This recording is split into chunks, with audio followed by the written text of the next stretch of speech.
کچھ چیزیں رزق سے محروم بھی کر دیتی ہیں، تقویٰ چھوڑ دینا، نافرمانیاں کرنا۔ حسن بصری کہتے ہیں اللہ کی قسم باطل میں تمہارے لیے رزق ہے، لیکن تم اپنی غلطیوں اور اعمال کی وجہ سے اس سے محروم کر دیے جاتے ہو۔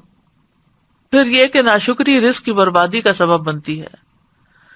مثلا ناشکری کیا ہے؟ آپ کھانا دیکھیں کیا پکا ہوا ہے، اوہ، جیسے عام طور پر بچے کرتے ہیں، تو یہ ناشکری ہے۔ ان کو بھی سمجھانا چاہیے کہ یہ شکر گزاری کے خلاف ہے۔ پھر اسی طرح گن گن کے نہ رکھا جائے۔ حضرت اسماء بنت ابی بکر کہتی ہیں کہ رسول اللہ صلی اللہ علیہ وسلم ایک مرتبہ میرے پاس سے گزرے، اس وقت میں کچھ گن رہی تھی اور اسے ناپ رہی تھی۔ فرمایا اے اسماء گن گن کے نہ رکھو ورنہ اللہ بھی تمہیں گن گن کر دے گا۔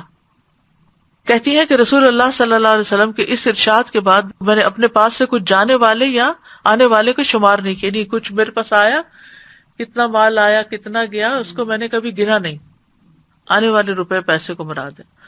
اور جب بھی میرے پاس اللہ کا کوئی رزق ختم ہوا، اللہ عز و جل نے مجھے اس کا بہتر بدل عطا کر دیا۔ جو خرچ نہ کرے اس کا مال تلف ہوتا ہے۔ دو فرشتے صبح صبح دعا کرتے ہیں کہ اللہ خرچ کرنے والے کو اس کا بدلہ عطا کر اور روک رکھنے والے کا مال تلف کر دے۔ پھر اسی طرح قطع رحمی کرنا، یعنی رشتہ داروں سے میل جول نہ رکھنا، صرف دنیا کا ہم و غم لگانا۔ جو اپنی فکر آخرت کو بنا لیتا ہے اللہ تعالیٰ اس کے تمام امور جمع کر دیتا ہے اور اس کے دل کو بے نیاز کر دیتا ہے۔ لوگوں سے مانگنا، عبد الرحمن بن عوف کہتے ہیں رسول اللہ صلی اللہ علیہ وسلم نے فرمایا جو شخص ایک مرتبہ مانگے گا اور مانگنے کا دروازہ کھول لے گا تو اللہ تعالیٰ اس پر تنگ دستی کا دروازہ کھول دیں گے۔ جو ایک مرتبہ مانگنے کا دروازہ کھول لیتا ہے اللہ اس پر تنگ دستی کا دروازہ کھول دیتے ہیں۔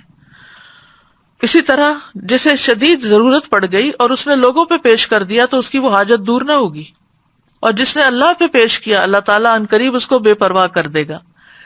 اس لیے ہر رزق کی تنگی میں اللہ ہی کی طرف رجوع کرنا چاہیے۔